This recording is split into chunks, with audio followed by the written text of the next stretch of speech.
3 days before the arena match, the academy felt like a festival was about to begin. Ships arrived daily, bringing alien dignitaries from across the galaxy to witness what everyone was calling the most uneven fight in academy history. Betting. Odds had reached 1,000 to 1 against Hana, and most students were wagering on how many seconds she would last, rather than whether she could win. Commander Vorthak seemed to enjoy every moment of the attention. He gave interviews to galactic news networks, speaking about the natural superiority of enhanced beings and the foolishness of allowing primitive species into advanced military schools. "This human child has done us all a service," he told one reporter. "When my student defeats her, it will prove once and for all that some species are meant to rule while others are meant to serve." But while Vorthak spoke to reporters and basked in the spotlight, Hana was working. She spent every free moment in the Academy's training facilities, studying combat recordings and practicing with modified equipment. Her fellow human cadets had become her research team, gathering information and helping her prepare. "I found something interesting," Sujin said during one of their evening meetings. She brought up a holographic display showing Korath's genetic enhancement records. "His muscle improvements are incredible, but they come with a cost. His enhanced fibers require 300% more energy than normal muscles." Johann nodded, adding his own findings. "I studied his fight patterns going back 5 years. In matches lasting longer than 10 minutes, his speed and power drop significantly. He's used to winning quickly. That's because no one has ever forced him into a long fight," Jinwoo said grimly. "Most opponents are defeated in the first few minutes." Hana absorbed all this information, but she was focused on something else entirely. Late at night, when the other cadets were sleeping, she snuck into the Academy's machine shop. Using skills, learned from years of improvising tools in the ruins, she began making subtle modifications to her standard training equipment. The Academy rules were very clear about weapons and armor. All equipment had to be regulation standard, inspected before the match, and approved by the referees. But the rules said nothing about small modifications that didn't change the basic function of the gear. Hana's training blade remained a training blade, but she adjusted its weight distribution slightly. Her protective padding stayed within regulation standards, but she added small pockets in places where the referees wouldn't look. Her boots were still regulation boots, but she modified the soles in ways that would give her better grip on the arena floor. Each change was tiny, barely noticeable, but together they would give her advantages that Korath wouldn't expect. Captain Tae-hyun found her in the machine shop on the second night before the fight. He watched silently as she worked on her equipment, his weathered face showing concern.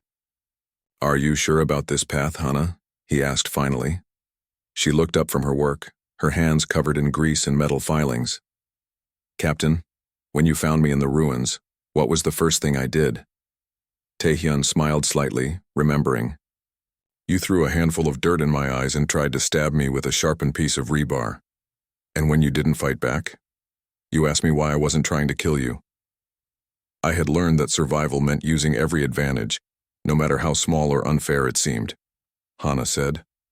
"The raiders who destroyed my city were stronger, faster, and better armed than I was, but they expected their enemies to fight like them. They never learned to expect the unexpected.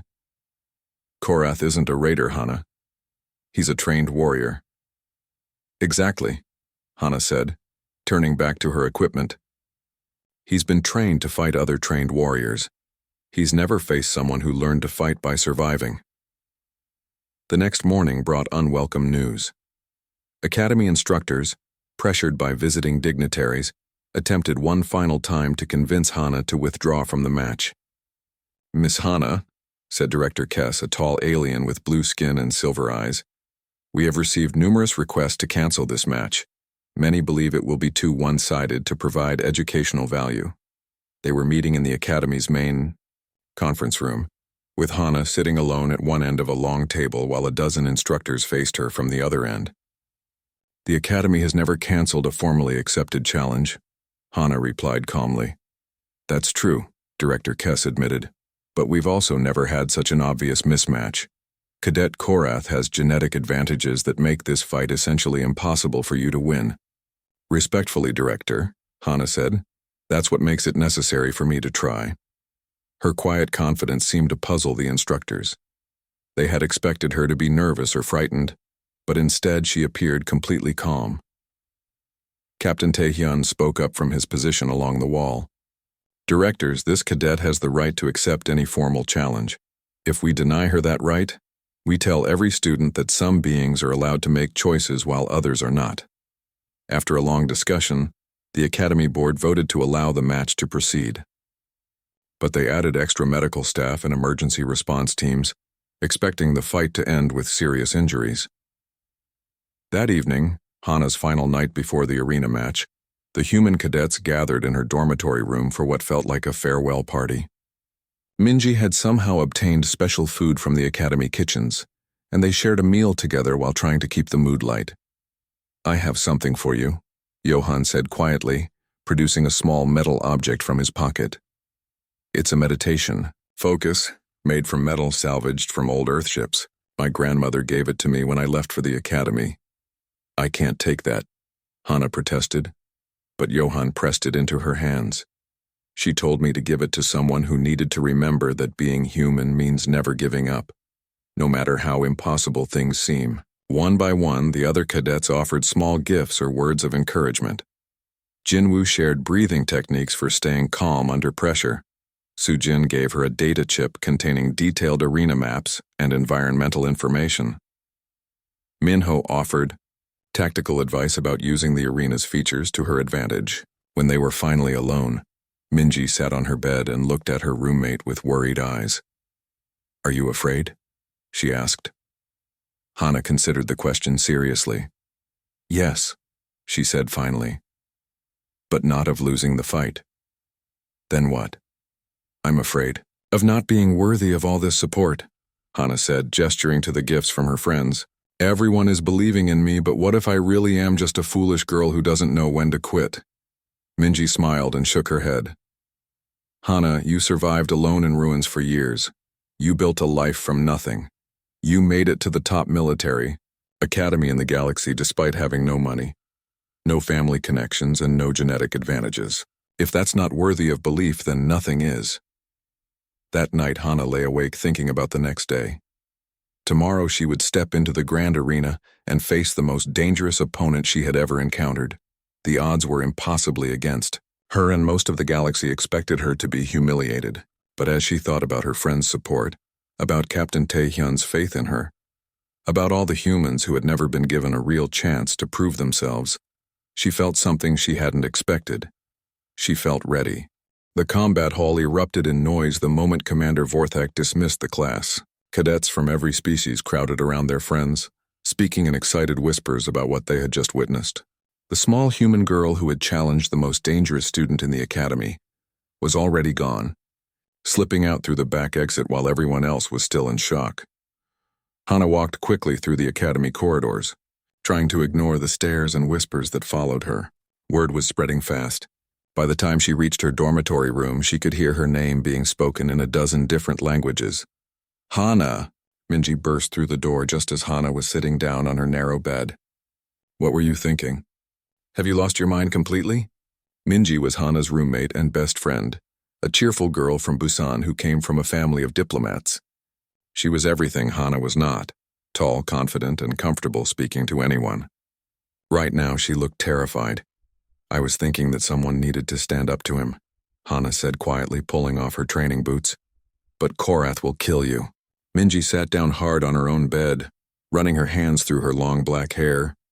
"Hana, he's not just strong. He's enhanced. His bones are denser than steel.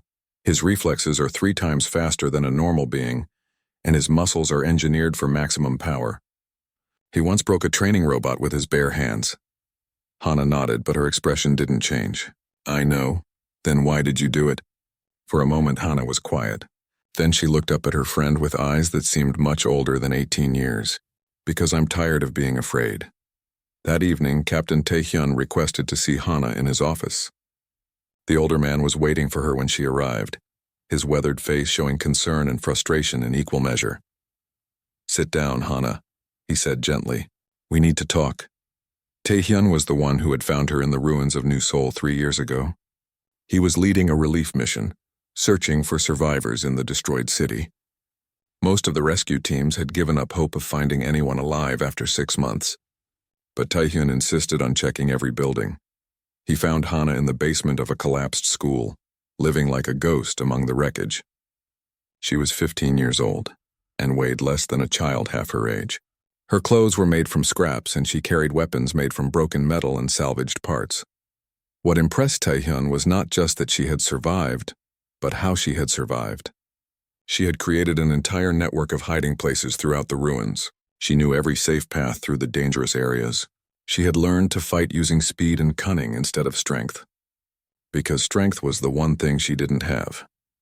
When I sponsored your application to this academy, Taehyun said now, I believed you had potential that others couldn't see. But this challenge is suicide, Hana. Korath is not just another student. He's a weapon designed for killing. I know what he is, Hana replied. I've been watching him fight for 3 months. Then you know you can't win. Hana was quiet for a long moment. Then she looked up at her mentor. Captain, what did you see in me when you found me in those ruins? Taehyun frowned. What do you mean? You said I had potential others couldn't see. What potential?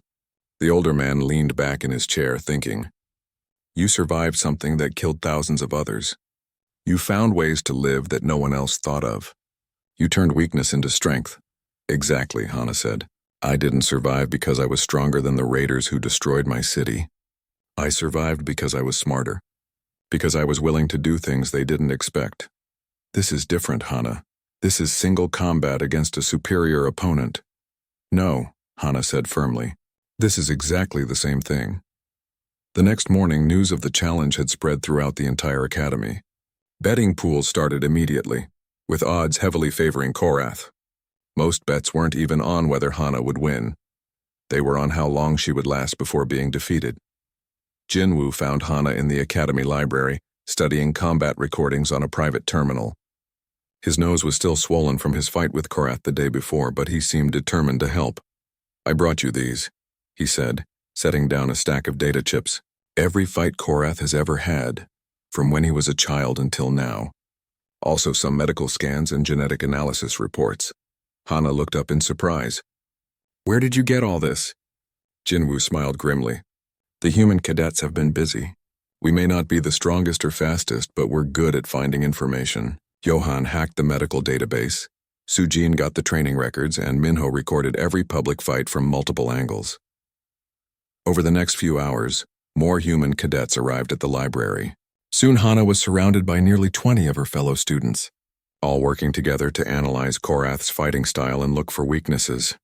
Look at this, Sujin said, pointing to a recording from 2 years ago. He always steps forward with his left foot first, every single time. And here, Johan added, bringing up a medical scan. His enhanced muscles generate enormous power, but they also require more energy. In long fights, he gets tired faster than a normal person would. His armor has weak points too, Minho said quietly. I studied the design specs. There are small gaps at the joints where the biometal doesn't quite connect. Hana absorbed all the information, but she was thinking about something else entirely. That night, she went to the academy's old storage areas.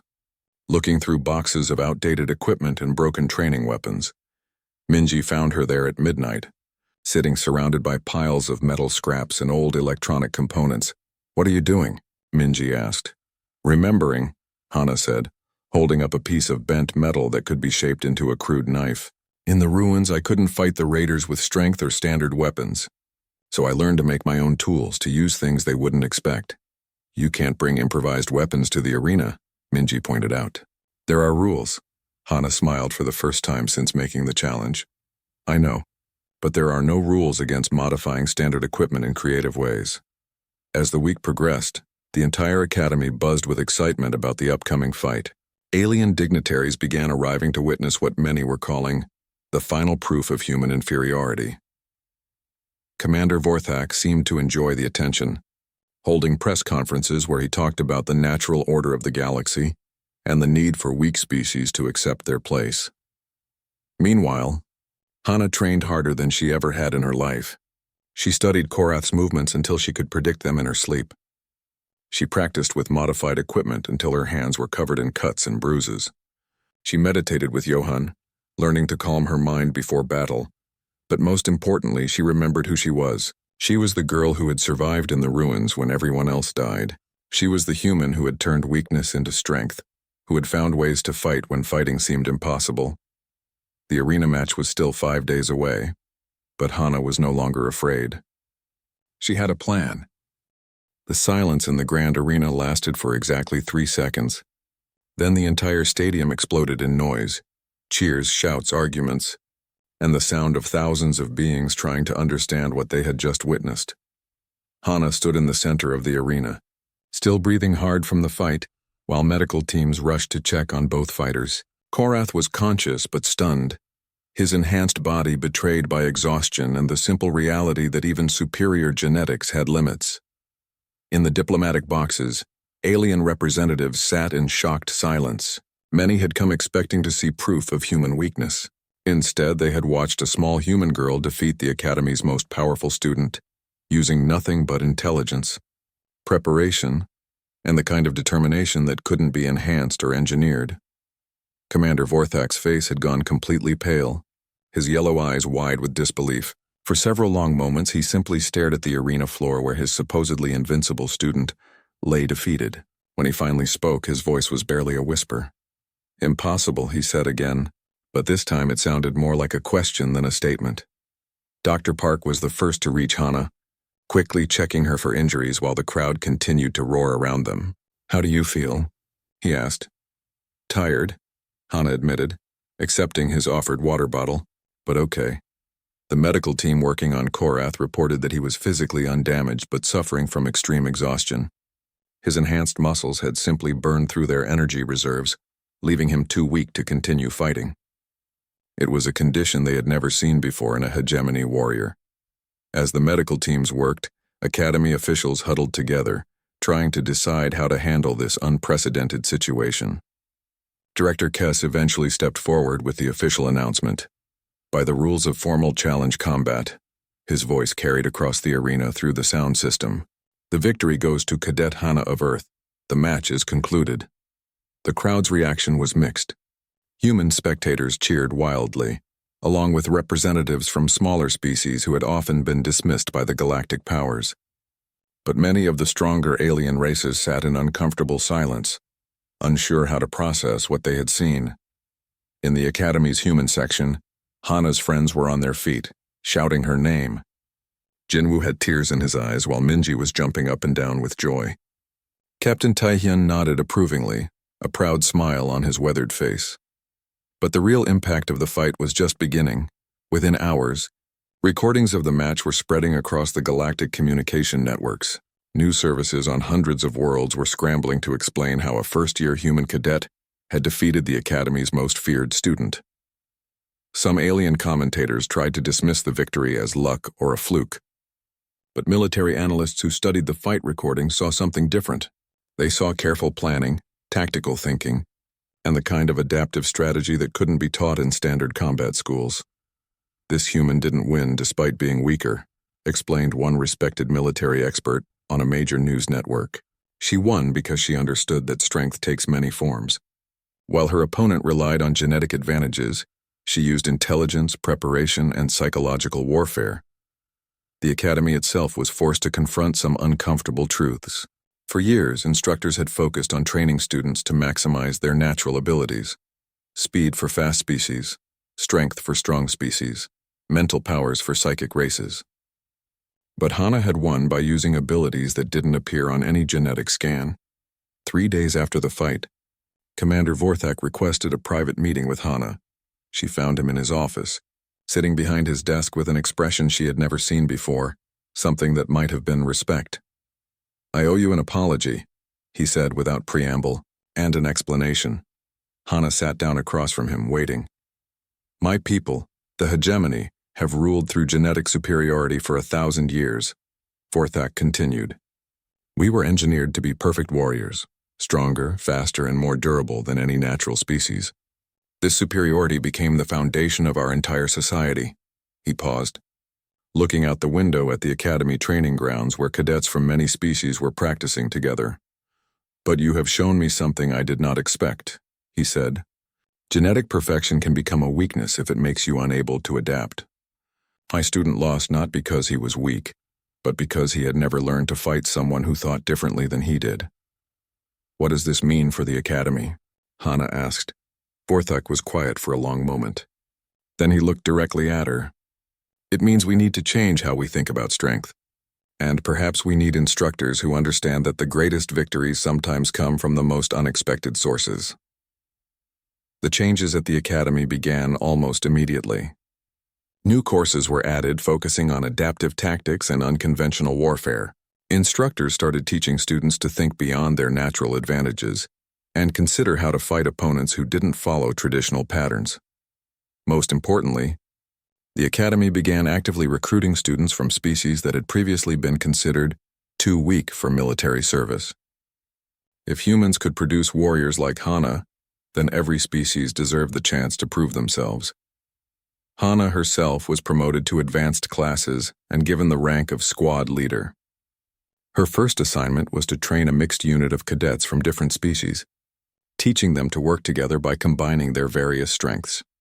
Her squad included Jinwoo and Minji, along with cadets from 6 other worlds. At first, many of them struggled to work together. Their species had very different approaches to combat and strategy. But under Hana's guidance, they learned to see these differences as advantages rather than obstacles. "Each of you brings something unique to our team," she told them during their first training session. "The key is learning how to combine those strengths in ways our enemies won't expect." Within a few months, Hana's squad was achieving results that surprised even the academy's most experienced instructors. They won training exercises against teams with superior firepower by using coordination and tactics. They solved strategic problems that had stumped other squads for weeks.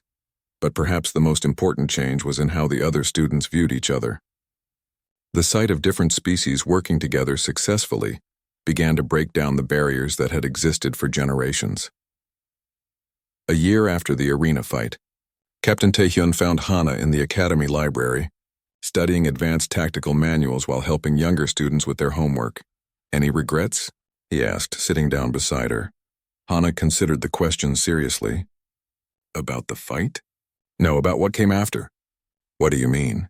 "Sometimes I wonder if I've created too much change too quickly," she said. "There are still many beings who think humans don't belong in positions of leadership. And some of my fellow humans expect me to be perfect all the time, to never make mistakes." Taehyun smiled. "That's the burden of being a symbol, I'm afraid.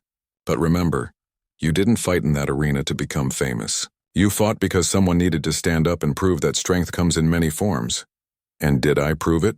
"Look around," Taehyun said, gesturing to the library where students from dozens of species were studying together, helping each other with their work. "What do you think?" As the months passed, Hana's story spread far beyond the academy. On worlds throughout the galaxy, young beings who had been told they were too small, or too weak, or from the wrong species began to believe that they too might have something valuable to offer.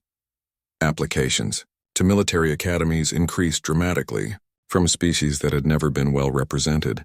In galactic defense forces, training programs began incorporating lessons about adaptive thinking and unconventional tactics.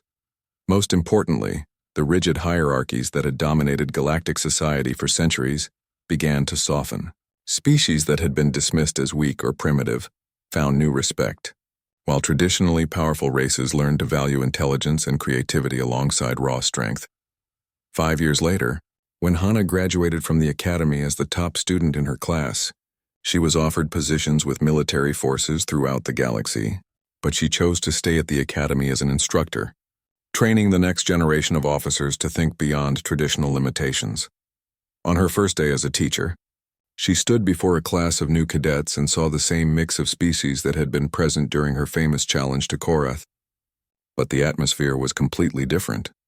Instead of sitting in segregated groups, the students were mixed together, already beginning to form the friendships and partnerships that would serve them throughout their careers. "Welcome to Advanced Tactical Studies," Hana said, looking out at the eager young faces. "Before we begin, I want you to remember something important. Each of you has strengths that others cannot match. But your greatest strength will always be your ability to think, to adapt, and to work together with others who are different from you. She paused, thinking back to that day in the arena when she had been just a frightened girl standing up to impossible odds. The galaxy is full of challenges that seem impossible, she continued. But I've learned that impossible is just another word for something no one has figured out how to do yet. Your job is to be the ones who figure it out. In the back of the classroom, a small student. The morning sun of Nexus Prime cast long shadows across the Galactic Military Academy's training grounds. Inside the main combat hall, 200 cadets from 30 different worlds sat in perfect rows, watching their instructor with careful attention. Commander Vorthak stood 8 feet tall, his green scales catching the light as he moved. His yellow eyes swept across the room like a predator studying prey. Behind him, his most prized student waited in the center of the training mat. Korath was everything the hegemony race was known for. Tall, muscular, with enhanced genetics that made him faster and stronger than most beings in the galaxy. His bioarmor gleamed black and silver, and his movements were precise and deadly. He had just finished his 3rd combat demonstration of the morning, and 3 senior cadets now lay groaning on the mat behind him.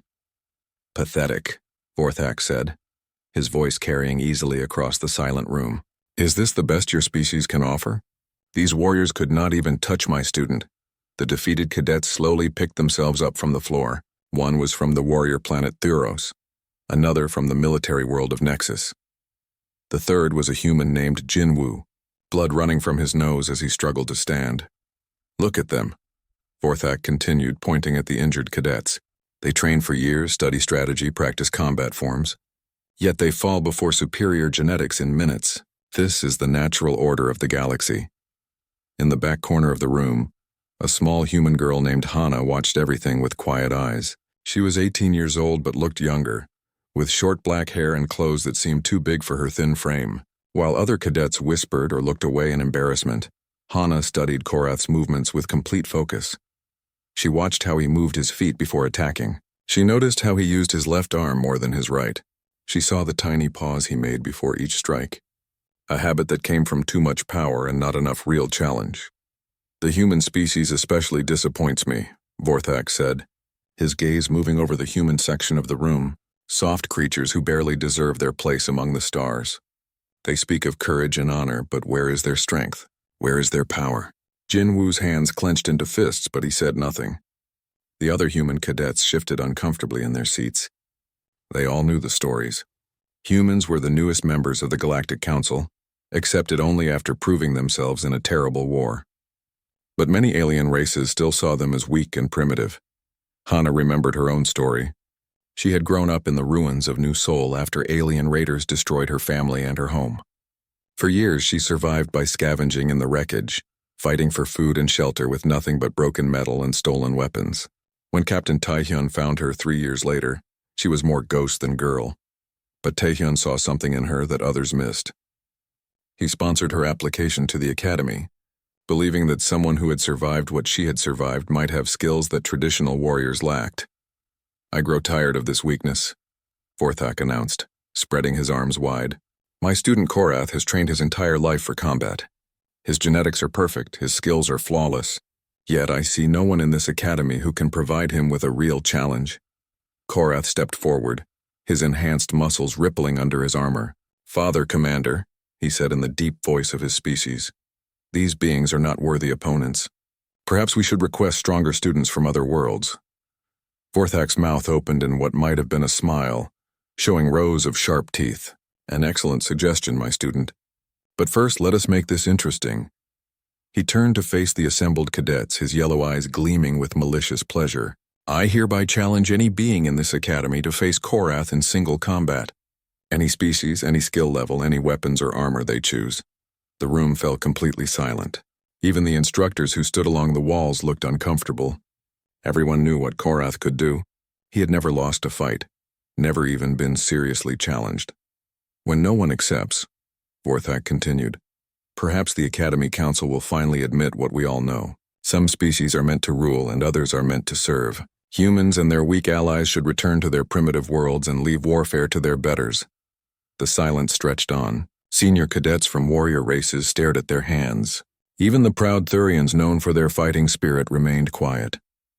They had all seen what happened to those who faced Korath. Hana felt something burning in her chest. She thought of her destroyed home, of the years spent hiding in ruins, of every time someone had called humans weak or worthless. She thought of Jinwoo's bloody nose and the shame in her fellow cadets' eyes. Her hand began to rise. At first nobody noticed. The small human girl in the back corner was easy to overlook. But slowly, other cadets began to turn and stare. Whispers started to spread through the room like ripples in a pond.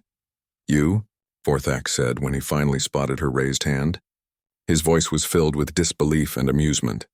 "Little human child, you have been at this academy for 3 months. My student has trained for combat since birth." Hana stood up slowly, her legs trembling but her voice steady. "I accept your challenge, Commander." The whispers became gasps. Even her fellow humans looked shocked. Minji, her roommate and closest friend, reached out to grab her arm, but Hana was already stepping into the aisle. Vorthak threw back his head and laughed, a sound like grinding metal. "This is wonderful.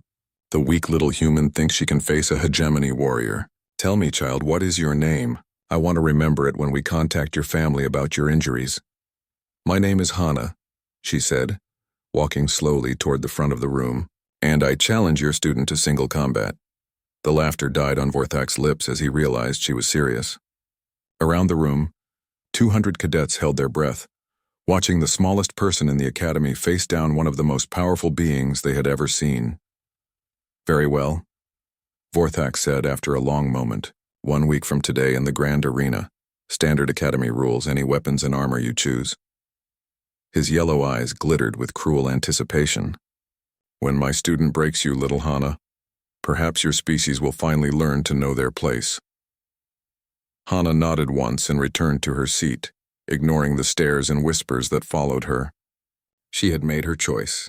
Now she had 7 days to figure out how to survive it. The Grand Arena of Nexus Prime had never seen such a crowd. Beings from hundreds of worlds filled the massive stadium, their voices creating a roar that could be heard for miles.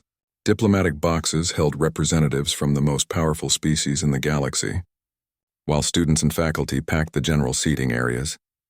Giant screens showed close-up views of the arena floor, a circular space 200 meters across with obstacles scattered throughout, metal barriers, raised platforms, and training equipment that fighters could use as cover or weapons. In the holding areas beneath the arena, Hana sat quietly while Academy medical staff performed final equipment checks. Her modified gear had passed all inspections, exactly as she had planned.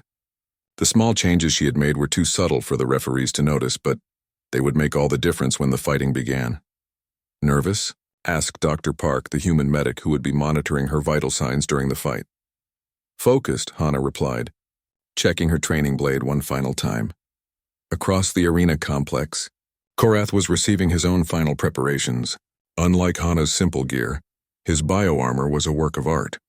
Black metal that moved like living skin, perfectly fitted to his enhanced physiology. His weapons were the finest the hegemony could provide, designed specifically for his fighting style. Commander Vorthak stood beside his student, radiating confidence. "Remember, my student," he said in his deep voice, "this fight is about more than personal victory. Today we prove the natural order of the galaxy. Make it quick, but make it decisive." Korath nodded, his enhanced muscles rippling beneath his armor. "Yes, Father Commander. The human will learn the price of challenging her betters." The crowd's roar reached a new level as the fighters were called to enter the arena. Korath emerged first, striding onto the sand like a conquering hero. His armor gleamed under the bright lights and his movements showed perfect coordination of enhanced reflexes and trained skill.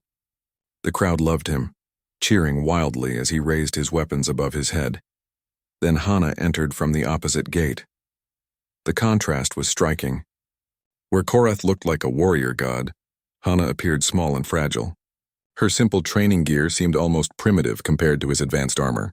Several spectators actually laughed when they saw her, unable to believe this tiny human girl was seriously planning to fight the Academy's greatest student. But those who looked closely might have noticed something in her eyes, a quiet calm that spoke of someone who had faced death before and survived. The referee, a neutral alien from the Arbiter species, stepped to the center of the arena. "This is a formal challenge match under Academy rules." His voice boomed across the stadium. "Victory goes to the first fighter to achieve total incapacitation of their opponent, or surrender. Medical intervention will stop the fight if serious injury is detected. Fighters, are you ready?" Korath slammed his weapons together, creating a sound like thunder. "Ready." Hana simply nodded. "Begin." The fight started exactly as everyone expected. Korath launched himself forward with inhuman speed, his enhanced muscles propelling him across the arena like a missile. His first strike came within seconds, a devastating blow that would have ended the fight instantly if it had connected. But Hana wasn't there. She had moved just before he attacked. Not away from him, but to the side, using one of the metal barriers as cover. Korath's weapon struck the barrier instead, sending up a shower of sparks but accomplishing nothing else. For the first few minutes, it looked like a massacre waiting to happen. Korath's speed and power were incredible, and he pressed his attack relentlessly. Hana seemed to be constantly running, diving behind obstacles, rolling away from strikes that would have crushed her bones. The crowd began to boo, thinking she was being cowardly. Even some of the human spectators looked embarrassed by her apparently defensive strategy. But Captain Taehyun, watching from the Academy's section, smiled grimly. He recognized what Hana was doing. This wasn't cowardice, it was tactics. Hana wasn't just running randomly. Every movement was planned, every escape route calculated. She was leading Korath through the arena obstacles in a specific pattern, forcing him to attack at awkward angles, making him waste energy on strikes that couldn't possibly connect. More importantly, she was learning.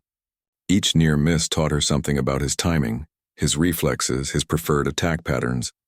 She was treating the first part of the fight like a study session, gathering information while staying alive.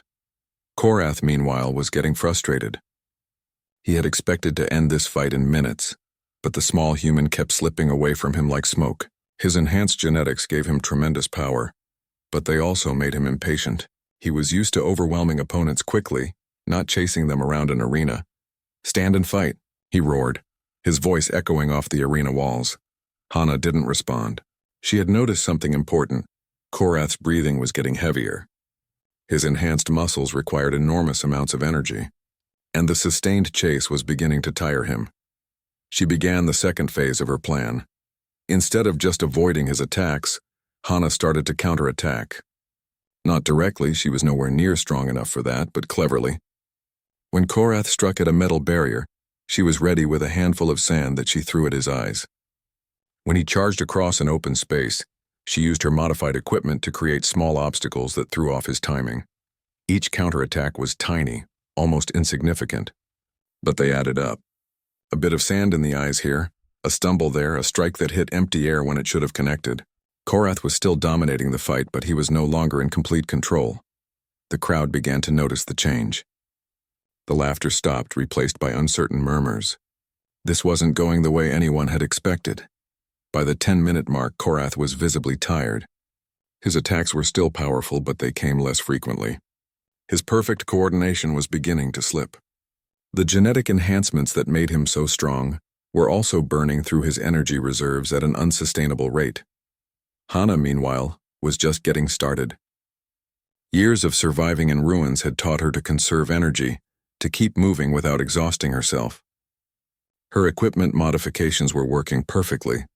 Better grip from her boots, improved balance from her adjusted blade, small advantages that let her stay ahead of his attacks while using minimal effort.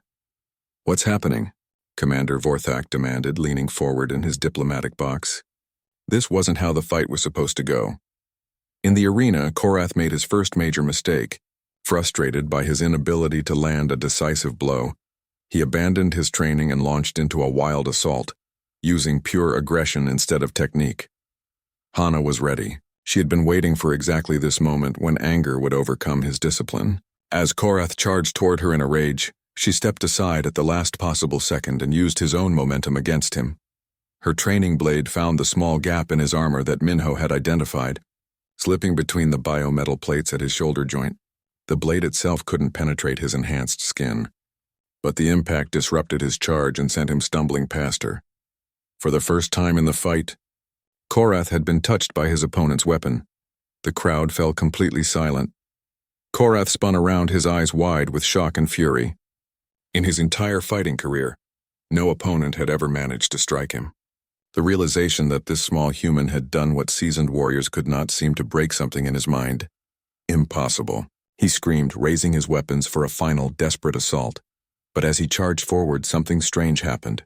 His left leg, stressed by 15 minutes of high-intensity combat, cramped suddenly. His enhanced muscles, pushed beyond their limits, simply stopped responding properly. Korath stumbled, his perfect balance disrupted. He tried to recover, but his exhausted body betrayed him. He crashed to the arena floor, his weapons flying from his hands.